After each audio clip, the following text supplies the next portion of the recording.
Dal Sacrario dell'Eiten alla Colonna Mozza, il pellegrinaggio in Ortigara anche quest'anno ha rinnovato il ricordo nei luoghi della Grande Guerra, rivive la storia dei caduti.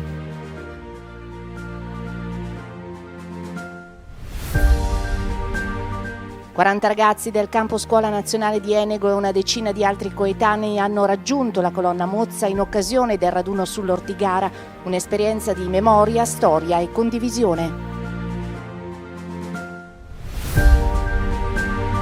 Con il codice fiscale della Fondazione Ana Onlus è possibile sostenere le attività degli alpini in campo sociale, assistenziale e di protezione civile al servizio della collettività. Basta una firma, nessun costo aggiuntivo per il contribuente.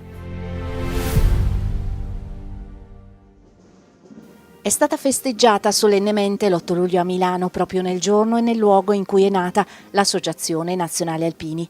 Sotto alla targa, l'unica esposta nella Galleria Vittorio Emanuele, sono stati celebrati i 107 anni di una splendida realtà, viva e vitale, protagonista della vita dei territori, in cui è capillarmente presente con i suoi oltre 4.300 gruppi in Italia come all'estero. È una targa, un pezzo di pietra, ma in realtà è memoria perenne che in questo luogo è nata l'Associazione Nazionale Alpini, fortissimamente voluta da persone che avevano combattuto e si erano affraternate lungo le trincee per unire il paese, per far sì che il paese fosse unito dal tricolore che hanno anche difeso fortemente in periodi dove era discutibile esporre il tricolore.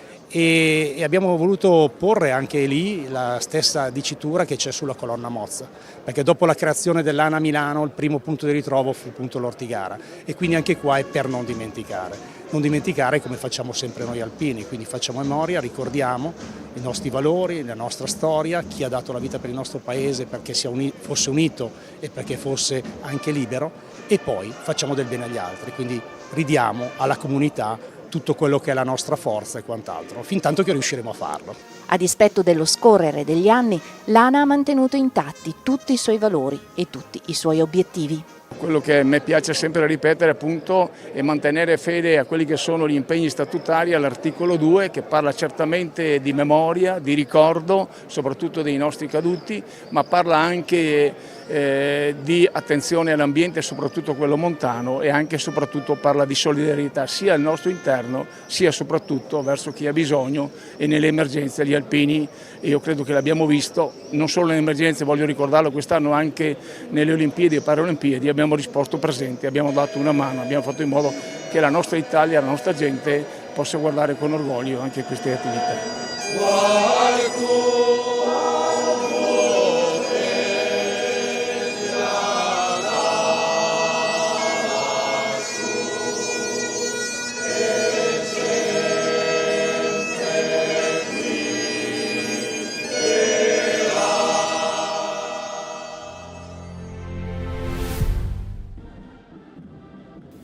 Il pellegrinaggio al Monte Ortigara, luogo del Calvario degli Alpini durante la Grande Guerra, dove si svolse una delle battaglie più cruente mai combattute in montagna, è iniziato come ogni anno nel pomeriggio del sabato, con l'omaggio ai caduti da parte delle Penne Nere e delle autorità al Sacrario dell'Eiten di Asiago, il monumento ossario eretto negli anni 30, che raccoglie le spoglie dei soldati italiani che inizialmente erano stati inumati nei numerosi cimiteri di guerra sparsi sull'altipiano. Domenica gli alpini sono invece saliti in pellegrinaggio alla Colonna Mozza, a quota 2105 metri, per la messa e la deposizione della corona in omaggio ai caduti, lì dove i reduci della Prima Guerra Mondiale, fondatori dell'ANA, decisero di radunarsi. Per la prima volta la memoria è tornata a vivere. Per noi quello che è scritto su quella colonna è un comandamento che i Veici ci hanno lasciato nel 1920 con il loro primo raduno, per non dimenticare. E noi siamo stati qui per non dimenticare, per essere capaci ancora una volta di trasmettere questi valori fondamentali, che sono quelli della condivisione, quelli della solidarietà, quelli del ricordo e della memoria, che sono fatti anche per trasmetterli ai nostri giovani, ai giovani che hanno bisogno oggi più che mai, soprattutto in questa situazione, in questo momento dove l'individualismo, dove il rapporto più che tra gli altri è tra uno e il telefonino, sono fondamentali. Oggi più che mai, ripeto, bisogna non dimenticare, bisogna ricordare, bisogna essere grati a coloro che hanno sacrificato tanti la loro vita perché più bello fosse il nostro vivere. 1920, prima adunata nazionale degli alpini sull'Ortigara, inaugurazione della colonna Mozza, nel significato dei caduti di tutti gli alpini e anche non alpini che hanno perso la vita nelle battaglie soprattutto di giugno del 1917. Grande significato a ricordare, proprio come sta scritto sulla colonna Mozza, per non dimenticare coloro che hanno sacrificato ciò che di più caro avevano, di più grande, di più immenso che avevano, se si può dire più immenso, la propria vita. Ad organizzare la cerimonia quest'anno è stata la sezione di Marostica, secondo una rotazione ormai consolidata con Verona e Asiago. Dopo tanti anni è ancora una manifestazione molto sentita. La prima, ricordiamo, è stata fatta nel 1920, quindi sono veramente tanti anni che siamo qui ed è bello vedere tutta questa gente, tutti questi alpini, tutti questi fedeli che comunque vengono a trovare l'Ortigara, che è rimasta nei cuori di tutti quanti.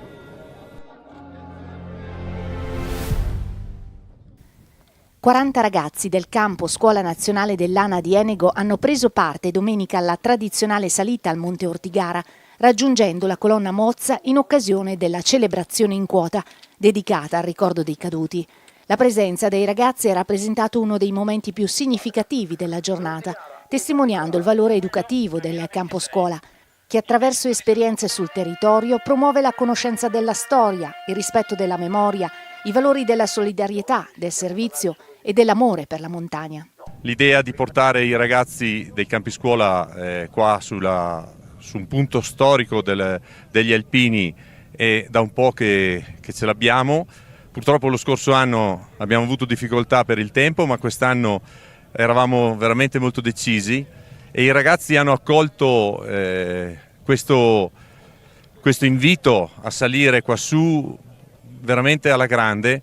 Si sono impegnati in questa settimana in allenamenti per poter essere pronti a salire in questa vetta.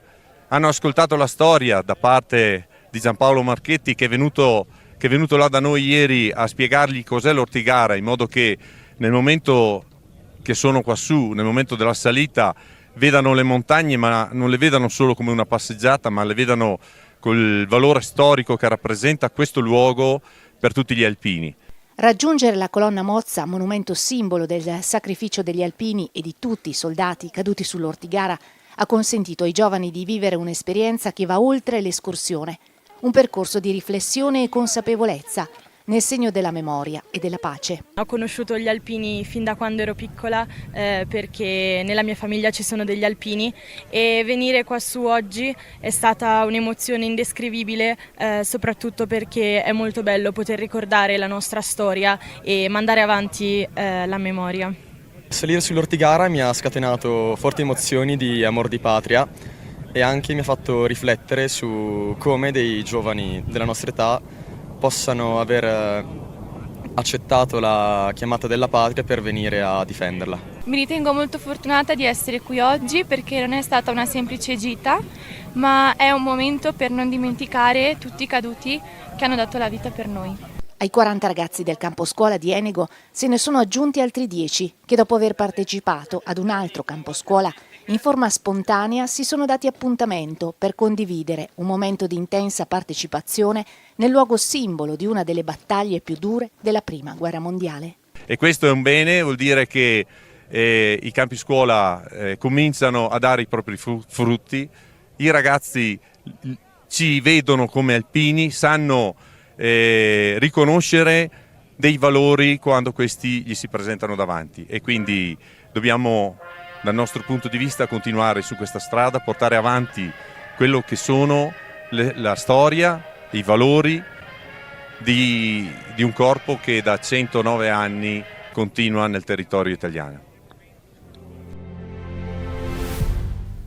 È tempo di dichiarazione dei redditi, il che significa tempo di 5 per 1000, in un momento in cui ogni piccolo contributo può aiutare a sostenere le iniziative di diverse associazioni. È caso di ricordare che tra queste esiste anche l'Associazione Nazionale Alpini.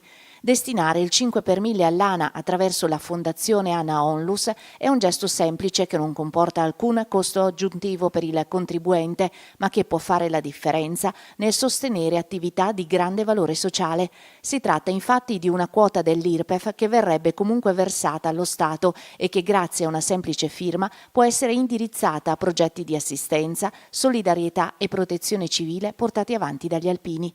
La scelta può essere effettuata in diversi modi. Nel modello 730 o nel modello redditi è sufficiente firmare nel riquadro dedicato al sostegno degli enti terzo settore e riportare il codice fiscale dell'ente sotto la firma. Anche chi presenta soltanto la certificazione unica può contribuire. Infine, chi utilizza la dichiarazione precompilata online può inserire direttamente i dati attraverso il portale dell'Agenzia delle Entrate. Per effettuare la donazione basta inserire il codice fiscale della Fondazione ANA Onlus che vedete in sovrimpressione nell'apposita sezione dedicata al 5 per 1000. Un piccolo gesto, dunque, che può trasformarsi in un aiuto concreto per sostenere il lavoro quotidiano degli alpini al servizio della collettività. Con il tuo 5 per 1000 puoi essere al nostro fianco. Dona il 5 per 1000 all'Associazione Nazionale Alpini. Sempre avanti, insieme.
Buonasera a tutti e ben ritrovati nella nostra rubrica Chiese missionarie, Igrejas em Missão. È un po' di tempo che non ci ritroviamo perché la nostra ultima puntata è stata alla fine dell'anno, ma abbiamo avuto tutto un tempo di preparativi pasquali, esperienze varie che sono avvenute e ci hanno portato oggi a riprendere il contatto con i nostri fratelli della diocesi di Livramento e quindi facciamo subito il nostro saluto, portiamo il nostro saluto a Don Paolo e anche, come vedete, insieme a lui quest'oggi c'è anche Sua Eccellenza Monsignor Corrado. Allora, come state? Benvenuti, come state? Bene, grazie. Bene, Sua Tutto Eccellenza. bene, grazie. Ecco Paolo, molto bene. Siete belli, bellissimi. Com'è lì il tempo? Dai, cominciamo dalle cose semplici, poi andiamo nelle cose più strutturate. Arrivando l'inverno, che comunque è sempre bello caldo, anche l'inverno, non ci lamentiamo. La nostra città incomincia i festeggiamenti per il mese di giugno, festeggiamenti grandi per la festa di San João. È un tempo di festa per la città, molto bello, molto bello. E anche un po' di confusione perché le strade chiuse, aprono così. Però stiamo bene, contenti. Si vede, avete proprio due volti solari, questo è molto bello, tutti e due, che bello. Siamo contenti di ritrovarvi. Allora, oggi nel nostro quarto appuntamento abbiamo un po' scelto insieme di condividere le nostre esperienze reciproche di chiese sorelle sul tempo di Pasqua che è appena trascorso, un po' fare un bilancio su come è andata e raccontarci com'è stata questa esperienza. E quindi aprirei subito un po' una conversazione con Sua Eccellenza, Monsignor Corrado, se ci racconta come la diocesi di Livramento ha vissuto la Pasqua, i preparativi, quindi il tempo di Quaresima, la Pasqua e poi il tempo dopo il momento della Pasqua, quindi quello che è stato vissuto fino ad ora. Beh, il tempo di Quaresima e conseguenza anche la Pasqua, con mia positiva sorpresa, è un tempo molto, molto sentito, molto sentito. Nella diocesi fondamentalmente ci sono alcune iniziative che riguardano l'intera comunità diocesana. Quella più significativa durante la Quaresima è la campagna di fraternità. È un'iniziativa che riguarda tutto il Brasile, ma che poi viene tradotta concretamente nelle singole diocesi. Il tema, perché ogni anno ha un tema particolare, che è un tema che riguarda la situazione sociale del Brasile, che impegna tutte le diocesi a riflettere e anche a agire in riferimento a questa situazione. Il tema di quest'anno, che è scritto in questo libretto che è stato diffuso in tutto è fraternità e alloggio. Moradia significa alloggio e riguarda l'annoso e grave problema dell'abitazione, che a dire il vero nella nostra parrocchia non è così disastroso, ma in altri luoghi del Brasile, pensiamo alle famose favelas, che sono le periferie delle grandi città, a cominciare da San Paolo, ma venendo anche a Salvador, che è la capitale dello Stato in cui ci troviamo, costituiscono una piaga veramente grave. Nella nostra parrocchia abbiamo vissuto anche noi questo impegno della carta della campagna di fraternità, sensibilizzandolo nelle varie celebrazioni eucaristiche o di formazione della catechesi. Quindi è stato un impegno costante nella Quaresima in tutti i momenti celebrativi e formativi. Questo è stato un'iniziativa che ha caratterizzato tutto il periodo di Quaresima. Contemporaneamente nella diocesi un altro momento forte è stato la celebrazione della Messa del Crisma, che qui a Livramento non viene celebrata il Giovedì Santo, ma anticipatamente in una delle parrocchie della diocesi, e anche quest'anno è stato così.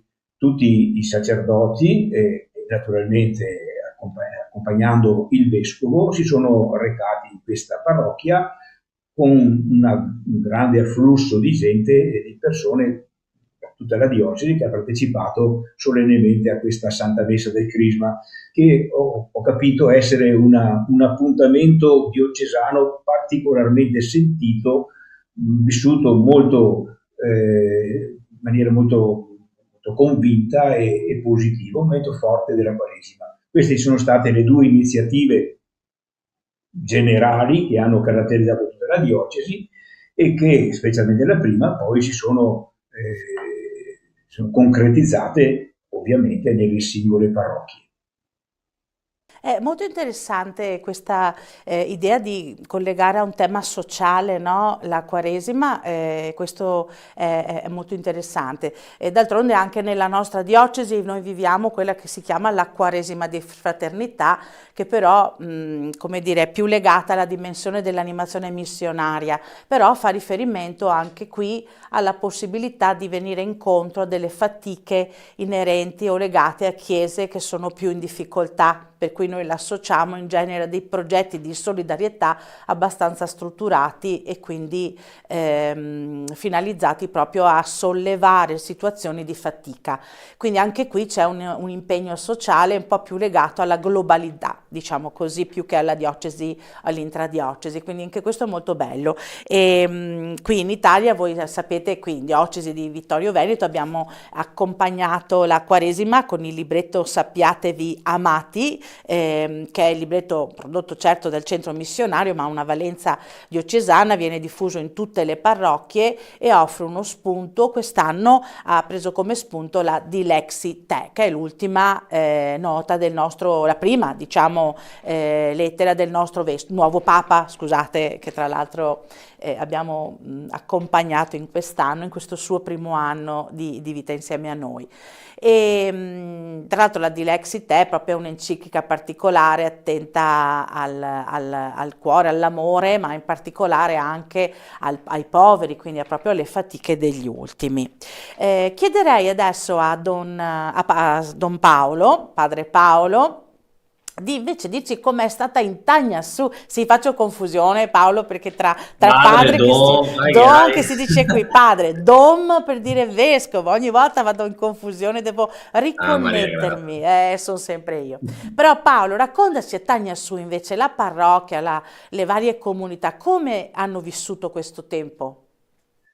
Beh, il tempo quaresimale vissuto qui è stato intenso perché abbiamo offerto la possibilità a tutte le messe celebrate nella chiesa matrice ma anche nelle comunità, sempre mezz'ora prima, 40 minuti prima, la presenza o del parroco o del vescovo Dovrato per la possibilità delle confessioni, che io dico che anche le persone hanno approfittato della presenza dei preti per poter confessarsi e prepararsi bene.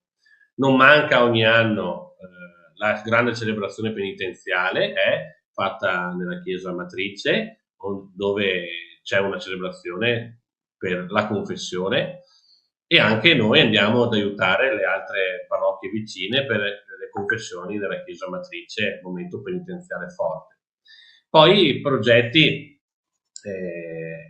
soprattutto lo studio, la riflessione nei vari, nelle comunità, nei quartieri delle comunità, della carta della fraternità sacerdotale, appunto quest'anno sulla riflessione sulla moragia, sull'abitare, che di maniera autonoma fanno nelle varie comunità e i vari quartieri, si ritrovano, pregano, leggono, si confrontano, parlano, per tentare anche di apprendere uno stile di vita diverso, più cristiano. Quest'anno una novità è che il ricavato della campagna della fraternità, il 40% va alla Chiesa del Brasile, il 60% resta nella diocesi, perché il vescovo diocesano apre, e anche quindi nelle parrocchie, apre la Caritas diocesana, che ancora non esisteva, e è una cosa nuova di questo anno. Il vescovo ha pensato di cominciare questa attività della Caritas diocesana con questo piccolo fondo che è raccolto dalla campagna della fraternità, e anche noi la parrocchia abbiamo scelto 2 persone che sono andate al primo incontro e ci stiamo mettendo in atto per aiutare a un'abitazione buona, precisa. Serve anche un gruppo, la Caritas, che aiuti cristiani e non cristiani a raggiungere questa nuova abitazione, no? E così stiamo in cammino con questo progetto. Ancora noi italiani lo conosciamo, ma per loro qua in Brasile è una cosa nuova, meglio per la nostra diocesi, perché nella Chiesa del Brasile c'è la Caritas, ma la nostra diocesi sta facendo i passi. Molto bello questo momento. È interessante questo frutto, no? Noi diamo per scontato che certe realtà siano così diffuse ovunque, in realtà non è così. Anche alcune semplici attività associative che noi abbiamo frequenti, pensiamo agli scout, pensiamo in realtà, nella realtà, non in tutta la realtà brasiliana, esiste in modo diffuso come nelle nostre comunità. C'è un altro stile, un'altra modalità di vivere comunque l'aggregazione, la fede, e la dimensione di Caritas mi rallegra, perché questo ci permetterà magari in futuro, chi lo sa, di mettere in collegamento anche la nostra Caritas con la Caritas diocesana, per creare nuove fratellanze, nuovi contatti, anche una rete consistente e sostenuta. Quindi bello. Mi sento di precisare l'altro grande momento della Quaresima è stata la settimana santa Maria Grazia, momento cominciando con la grande celebrazione delle palme in tutte le comunità. La messa dove c'era il prete, ma le altre hanno fatto la celebrazione delle palme presieduto dai ministri.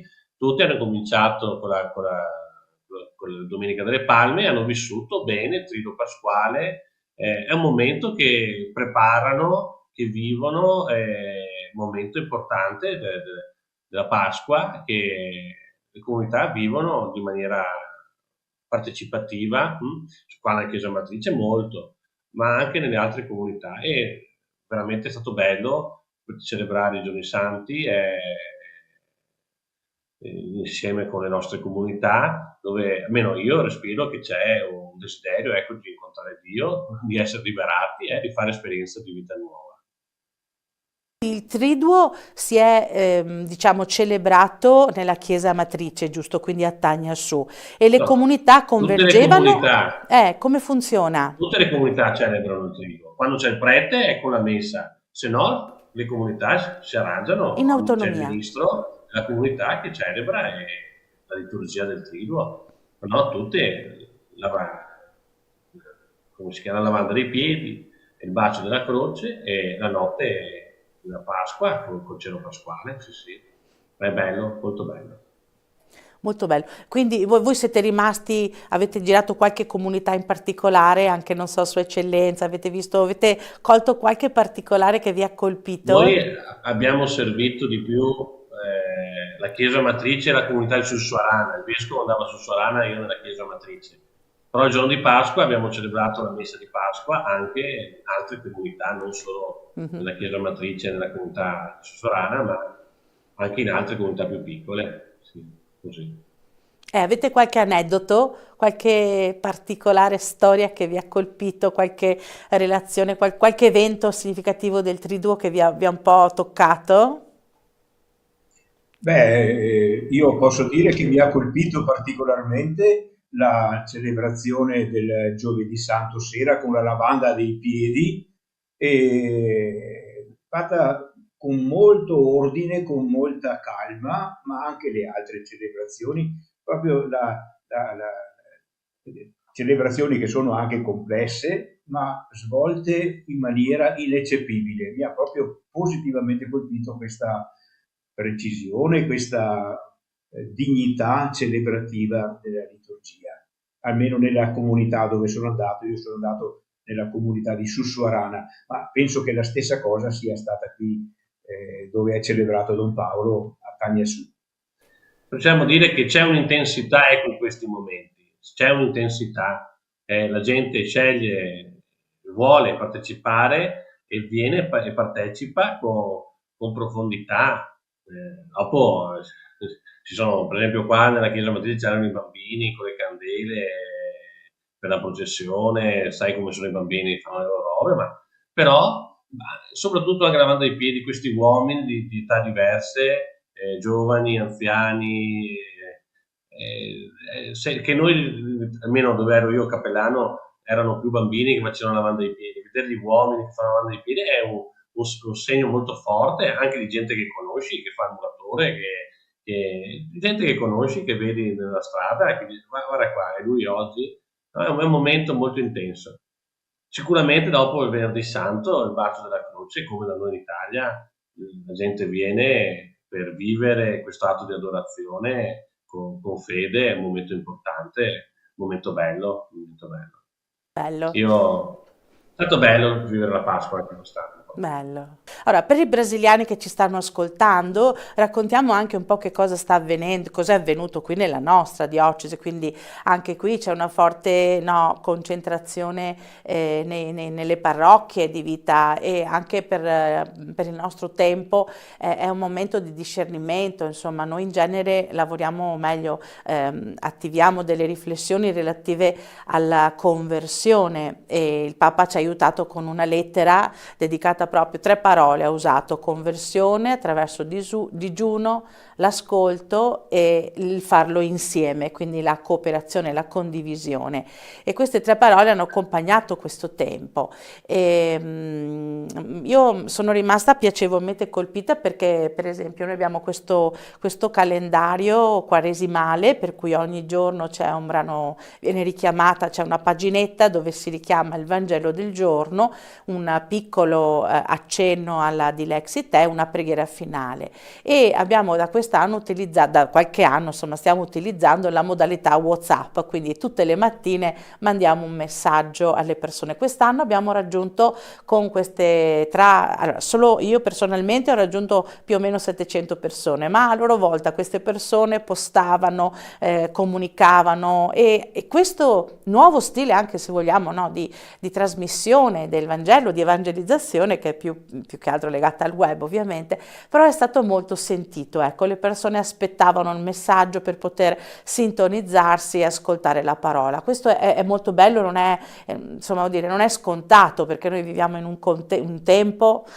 dove abbiamo tutto, dove abbiamo bisogno anche di staccarci dalle cose materiali e recuperare la dimensione più spirituale e di contatto con Dio, e abbiamo bisogno anche del contatto con altre chiese che magari non hanno le stesse opportunità e che ci insegnano, no, a recuperare il senso profondo delle relazioni, il senso profondo della vita, ritornare ai valori basici, quelli che sono quelli evangelici, del Vangelo, dell'amore, della condivisione, dello stare insieme senza giudicarsi, senza criticare, proprio senza sparlar male della gente, insomma, quindi proprio nella semplicità della fraternità. E io spero proprio che la Quaresima possa aver avuto un po' di respiro anche in questo senso. Quindi voi l'avete sentita questa cosa laggiù? Come l'avete sentita voi la Quaresima, o meglio il tempo di Pasqua italiano lì in Brasile, per esempio? Avete avuto qualche percezione, feedback?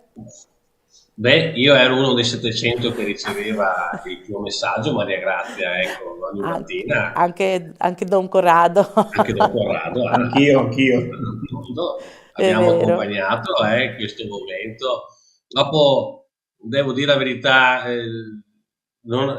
di altre cose vissute in Italia del tempo quaresimale di Pasqua, già andare dietro quello che abbiamo da fare qua è sufficiente, ma non sempre c'è. Però ogni tanto quando qualcuno chiama, scrive, dice come sta andando, così, e mi è arrivato anche da qualche altro il tuo messaggio, sì, non solo tu me lo mandavi, qualcun altro me lo passava per dirmi guarda, sto facendo questo ogni giorno.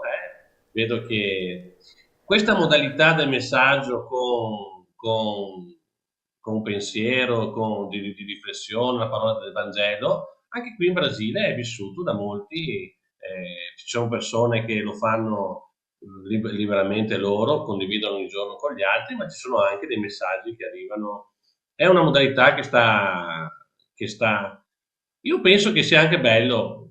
Tante persone scrivono tante cose in internet, ricevere una parola di Dio e un pensiero luminoso è meglio, cioè, non è che cambia il mondo, però mette in atto pensieri e sentimenti buoni, che dentro tanti altri pensieri brutti, secondo me, aiuta.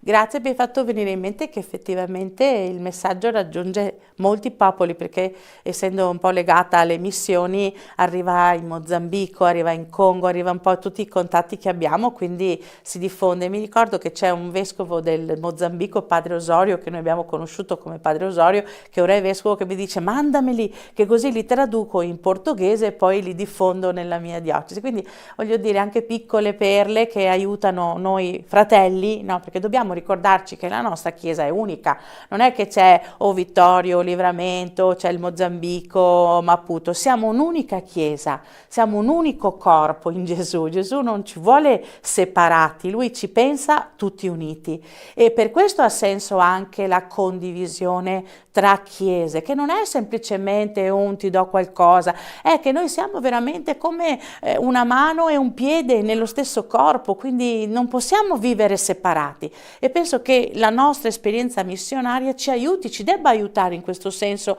a vivere intensamente questa unità, perché l'unità significa che se tu stai male laggiù, anche io sto male qua giù. Non è solo prendo le mie cose in più e te le mando perché tu non le hai, no? È una cosa molto più profonda, parlando dal punto di vista della spiritualità. Cosa ne pensate?